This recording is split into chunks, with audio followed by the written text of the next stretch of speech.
Bonjour, aujourd'hui je vous propose de découvrir un statut entrepreneurial qui est un petit peu méconnu. D'ailleurs, c'est pas exactement un statut puisque c'est un mix entre être entrepreneur et être salarié. C'est quand on rejoint une coopérative d'activité et d'emploi. J'ai interviewé Virginie Clubert qui va nous parler de ce format-là d'entrepreneuriat qui pour elle est sécurisant et n'a que des avantages. Elle a vraiment envie de le démocratiser, donc elle va nous expliquer comment ça fonctionne, pourquoi elle a fait ce choix et qu'on comprenne un petit peu mieux. Avant de passer à l'interview, si tu es en recherche si tu es en train de chercher ta voie, que tu es un petit peu paumé, perdu, que tu ne sais pas comment passer de ce travail dans lequel tu ne te sens pas très bien à un projet professionnel qui est épanouissant, dans lequel le travail est un plaisir, est un levier d'épanouissement, qui répond à tes besoins et dans lequel tu te respectes, eh bien, sache que je peux t'aider à faire cette transition, à faire cette transformation. J'ai développé des façons de le faire, notamment en accompagnement individuel. Donc, si ça t'intéresse, écris-moi à isis@lesnouveautravailleurs.fr et on verra ce qu'on peut faire ensemble pour te faire ce chemin-là. On passe maintenant à l'interview avec Virginie. Enfin, tu es sous quel statut juridique pour ton activité? Alors moi, j'ai fait le choix de rentrer dans une coopérative parce que dans mon métier, il y a très peu de places salariées. Dans les institutions, c'est extrêmement rare et c'est un concours souvent assez compliqué qui est très très rare.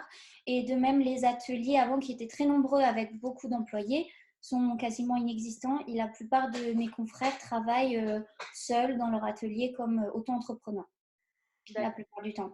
Donc moi, je ne voulais pas de ce statut d'auto-entrepreneur qui me faisait peur, qui ne correspondait pas à mes valeurs, parce que j'avais peur de cette ubérisation, de cette solitude, d'être livrée à moi-même.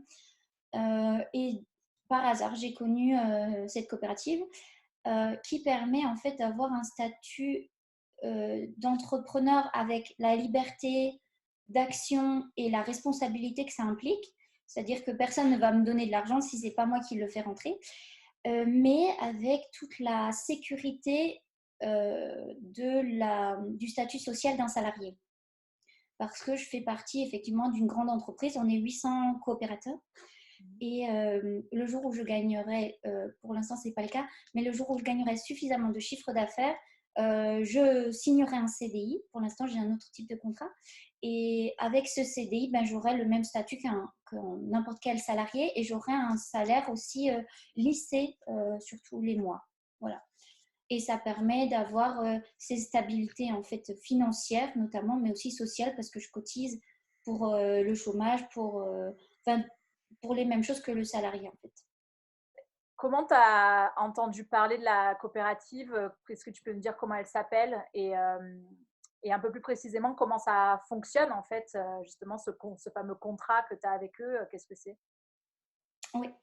J'ai connu tout à fait par hasard en rencontrant une femme qui travaille dans le personnel dédié de la coopérative, le personnel administratif, à un atelier d'écriture en fait en se disant bah, qu'est-ce que tu fais dans la vie et en fait ça a tout de suite fait tilt pour moi en me disant waouh mais qu'est-ce que c'est, j'en ai jamais entendu parler.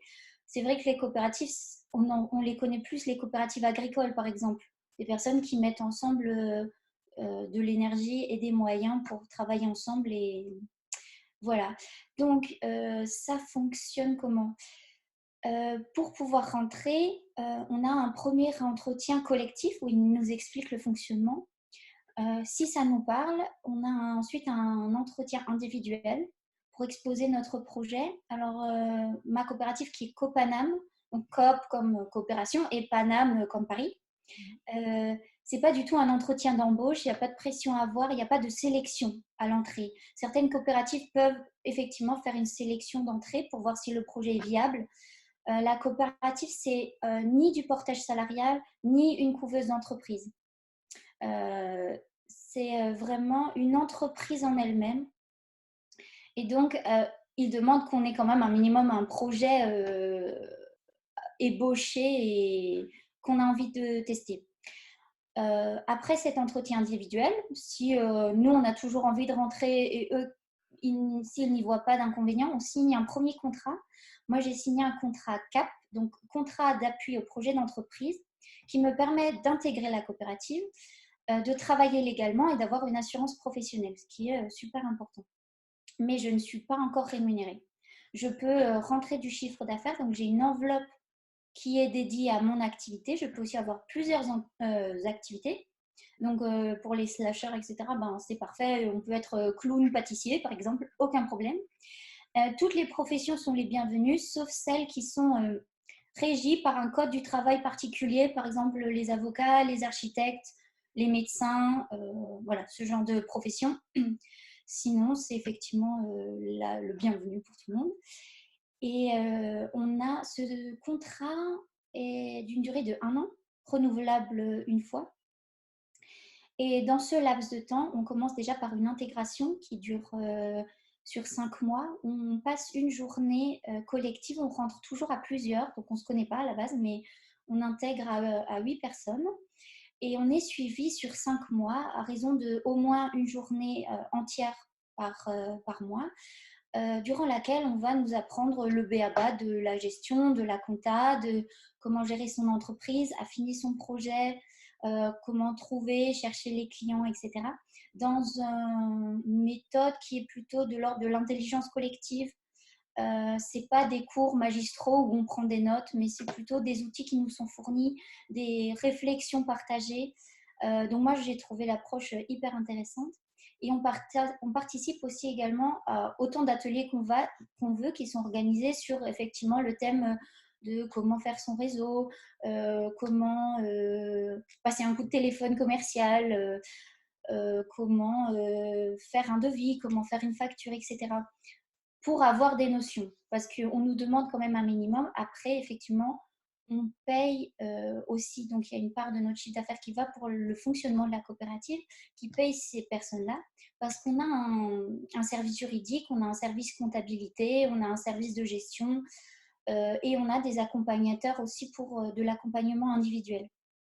Voilà, et ça, c'était hyper important pour moi d'avoir cette sécurité-là, avoir ce filet, de savoir qu'il y a des professionnels derrière qui font ce métier, qui en savent beaucoup plus que moi, et finalement que j'ai à la fois, oui, j'ai toutes les casquettes, mais à la fois pas tout à fait. J'ai quand même pas cette pression de me dire, ben moi, j'ai pas un master en gestion, j'ai pas un master en compta, et du coup, je risque pas de faire de bêtises parce que ça me faisait peur. De me dire, ben, je vais peut-être passer à côté de choses qui sont pénalement illégales, mais par ignorance, parce que je ne serais pas allée chercher l'information, parce que je n'aurais pas su qu'il fallait que je la cherche. Donc voilà, donc c'est un statut finalement qui est très facile à prendre, qui ne demande pas administrativement pas grand-chose. Par contre, ça prend un peu de temps pour s'insérer dans la coopérative, de participer à tous ces ateliers. Il faut prendre en considération qu'on passe, surtout au début, éventuellement plusieurs jours ou plusieurs demi-journées par mois. Mais c'est vraiment à la carte, donc on peut très bien choisir de faire ça étape par étape. Un mois, je vais prendre une journée pour y aller et voilà. Et de savoir qu'on est vraiment accompagné dans notre processus de développement d'activité, quel qu'il soit. Et tu disais que donc une partie de ton chiffre d'affaires sert à rémunérer les personnes qui s'occupent de la gestion, la comptabilité, tout ça. C'est un pourcentage? Alors, il y a deux types de contributions.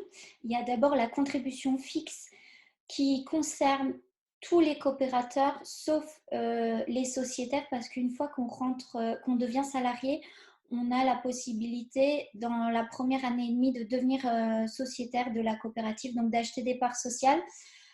Et donc, à ce moment-là, on est exonéré de la participation fixe, de même que les personnes qui bénéficient des minima sociaux, donc RSA. Cette contribution aujourd'hui est de 30 euros par mois. À cela s'ajoute une contribution variable de 13,5% sur le chiffre d'affaires moins la marge brute, ce qui en fait rend les choses très intéressantes pour les artisans notamment, toutes les personnes dont l'activité en fait demande beaucoup de frais d'achat de matériaux notamment, parce que le chiffre d'affaires, enfin d'abord on déduit ça, parce que c'est vrai que sur 1 000 euros facturés pour un prestataire de service, bah, il aura peut-être payé le prix d'un stylo à billes et de quelques photocopies. Donc finalement, il mettra dans sa poche quasiment 1 000 euros, tandis qu'un menuisier pour créer une table qui vaudra aussi, admettons, 1 000 euros, bah, il aura peut-être payé 400 euros pour son bois ou pour son outillage, etc. Donc ce ne serait pas juste de prélever ces 13,5% sur de la même manière pour les deux. Et ce modèle économique a été rechoisi en 2019 parce qu'en fait, notre modèle est très démocratique. Donc, toutes les personnes ont droit alors pas de vote, ça c'est seulement les sociétaires, mais droit à la parole. On organise des réunions d'information, mais aussi de débats pour réfléchir à quel est le système le plus juste pour tout le monde. Pour que ce soit pas effectivement l'argent ne va pas à quelques directeurs et quelques investisseurs dans la boîte, mais pour que ce soit réparti le plus également possible et aussi que les personnes en difficulté financière soient aidées le mieux possible. Donc réfléchir à une contribution qui soit le plus juste possible parce que l'idée c'est que tout le monde développe son activité, augmente son chiffre d'affaires, augmente sa rémunération individuelle. Donc voilà, donc ce choix a été voté tout récemment. Aussi parce qu'on a dû faire face à un retrait des subventions de l'État. Et donc pour compenser et que personne ne soit lésé, on est en train de prévoir comment, grâce à ça, comment prévoir un déficit potentiel. Voilà. Et est-ce qu'en plus des 13,5%, tu payes des cotisations pour ta retraite, enfin les mêmes cotisations qu'un salarié par exemple? Alors, le jour où je serai salariée, oui. Pour l'instant, techniquement, je ne suis pas encore salariée. Le jour où de mon chiffre d'affaires, je pourrais tirer un salaire. Dans ce chiffre d'affaires-là, il faut compter en fait toutes les charges patronales et salariales. En fait, je suis à la fois mon propre patron et mon salarié. Voilà.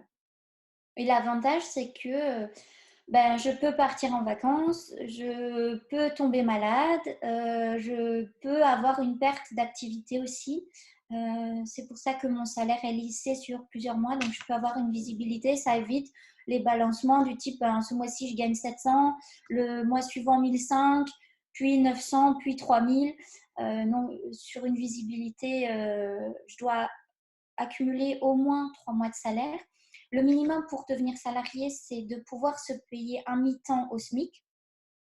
Bon, même si après, dans la réalité des faits, je travaille 70 heures, mais si mon activité peut me rémunérer, le minimum, je crois que c'est grosso modo un mi-temps, ou peut-être moins, peut-être que c'est 60 heures par semaine, par mois, pardon, 60 heures par mois, et le minimum, c'est le SMIC. Après, je peux aussi décider de me payer un temps plein, je ne sais pas, avec un super taux horaire, hein, mais voilà, il faut que ce soit viable dans le temps. Après, bien sûr, on peut l'ajuster au fur et à mesure si on se rend compte que notre activité évolue en grandissant ou en se réduisant, il n'y a aucun problème. D'accord. Et tu disais aussi que ça se distingue de la couveuse et du portage salarial. Est-ce que tu peux expliquer cette distinction? Oui, alors pendant quelques mois, j'ai fait partie d'une entreprise qui propose du portage salarial. Donc le portage salarial, ça permet de pouvoir facturer sans ouvrir soi-même en fait son entreprise. C'est une entreprise externe avec laquelle je signe des contrats à chaque fois qui me permettent d'engranger un chiffre d'affaires qui m'est ensuite reversé sous forme de salaire. Sauf que moi, je ne fais pas partie de cette entreprise. Et cette entreprise a pour but de générer du bénéfice qui lui est propre. Tandis que la coopérative, je fais partie aussi de son fonctionnement. Je suis acteur dans la coopérative. Et le but, c'est qu'eux m'accompagnent le mieux possible pour que je développe mon activité et que je reste dans la coopérative aussi. Voilà. Et la couveuse d'entreprise, je crois, si je me souviens bien, c'est que c'est pareil, une entité extérieure à mon activité qui me permet de tester une activité en me donnant aussi des outils pour y arriver et en me fournissant un numéro de SIRET, je crois, pour ne pas avoir à créer un statut tout de suite et voir si mon activité est viable et ensuite réfléchir à quel statut choisir OK. C'est quoi qui t'a fait, quitter le portage salarial du coup? Heu, Parce qu'en fait, le portage salarial, c'était pour tout à fait autre chose. J'étais pas encore dans la reliure, et c'était pour une, activité vraiment anecdotique et parce que ma colocataire qui était dans le même domaine que moi, faisait partie de voilà, de cette entreprise-là et que, bah, ça me convenait à ce moment-là. Mais, dès que j'ai su que je voulais travailler comme relieur, j'ai réfléchi à un statut au même moment, j'ai découvert la coopérative et ça a tout de suite fait tilt pour moi et voilà. Je ne me suis pas posé mille questions. OK et du coup, est-ce qu'il y a des tu as quelque chose à dire sur les avantages et inconvénients du choix d'être dans une coopérative plutôt qu'être, micro-entrepreneur, par exemple? Alors personnellement, je n'y vois que des avantages. Je trouve, le seul inconvénient que j'y vois, c'est que c'est un statut qui est vraiment très méconnu et que du coup, les gens ont peut-être pas le choix de devenir, micro-entrepreneur, qu'on nous pousse à faire ça et que c'était comme si c'était facile et je trouve ça dommage parce que ça crée vraiment du lien, on se sent épaulé, on se rend compte que les autres, qui ont tout à fait un autre parcours, un autre métier, un autre caractère, rencontrent les mêmes difficultés que nous.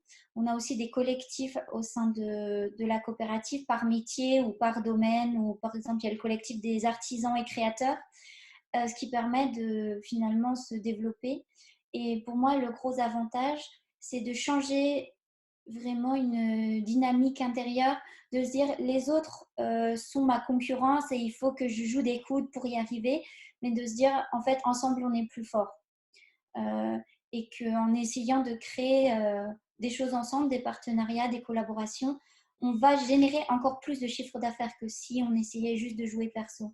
Et je trouve que c'est vraiment aussi un modèle qui, pour moi, me correspond éthiquement, qui prône la démocratie et qui permet de développer un autre modèle économique, en fait, de montrer que autre chose est viable, est possible, est beau. Voilà. OK. Bah, en tout cas, dans tout ce que tu as raconté, c'est vrai que, ça a l'air super intéressant. Enfin, il y a moi, j'entends plein de points positifs et puis, je trouve que, 30 € par mois, c'est pas grand-chose pour, le service que tu as derrière et Ouais. 13,5 c'est, enfin, comparé aux 22 du micro-entrepreneur, c'est moins. Après, s'il y a cette histoire de cotisation derrière, bon, faudrait peut-être faire le calcul, mais, c'est vrai qu'il y a aussi tout cet aspect, communautaire. On va dire que moi, par exemple, en tant que micro-entrepreneur, je suis allée chercher plutôt en rejoignant un espace de coworking Mm. qui m'a offert des opportunités. On m'a proposé d'y faire des ateliers, j'ai rencontré Mm. des personnes, etc. Mais c'est quand même différent Oui. être dans une structure, une coopérative où tu peux devenir salarié, etc. Donc, je pense que tu as eu raison en tout cas de me proposer qu'on en parle et qu'on évoque ce sujet parce que c'est vrai que c'est méconnu. Moi-même, je ne me suis pas beaucoup renseignée jusqu'à présent sur le sujet et je trouve que ton témoignage fait envie. Donc, notamment pour les slashers et pour ceux Mm. qui sont un peu rebutés par la peur en fait de devenir indépendant. Je Mm. pense que ça peut être une bonne option à explorer en tout cas. Donc, merci pour ton témoignage là-dessus. Ah, de rien. Et je voudrais juste rajouter, parce que c'est super important, les premiers contrats sont tout à fait cumulables avec les droits qu'on peut recevoir de Pôle emploi, par exemple. Il n'y a aucun problème, en fait. Le seul problème, c'est qu'on a un statut complètement inconnu et de Pôle emploi et de la CAF et de tout le monde. Euh, et donc, ils ont un peu du mal à comprendre qu'on travaille légalement, mais qu'on n'est pas rémunéré. Voilà. Et avant de se quitter, je te rappelle que si tu veux faire cette transformation, passer de ce travail qui te rend malheureux ou malheureuse, ou tu es peut-être à la limite du burn-out, voire tu en as déjà fait un, tu as fait des bilans de compétences, mais ça donne pas les résultats que tu veux, tu n'es pas convaincu par les voies, les pistes professionnelles qui ressortent, et pourtant tu aspires à un travail dans lequel tu te sens bien, euh, tu crois dans le fait que le travail peut être un plaisir et qu'on peut s'épanouir là-dedans, eh bien, sache que c'est possible. Il suffit de savoir comment faire et d'avoir la bonne personne qui te pose les bonnes questions et qui va comprendre où est-ce que tu bloques, qui va comprendre quels sont les doutes qui t'empêchent d'avancer. Donc, si tu veux qu'on fasse ça ensemble, ce chemin, n'hésite pas à m'écrire à isis@lesnouveautravailleurs.fr. Je te recontacterai par email pour qu'on s'appelle et qu'on diagnostique ensemble ce dont tu as besoin et qu'on voit ce qu'on peut faire tous les deux ou toutes les deux.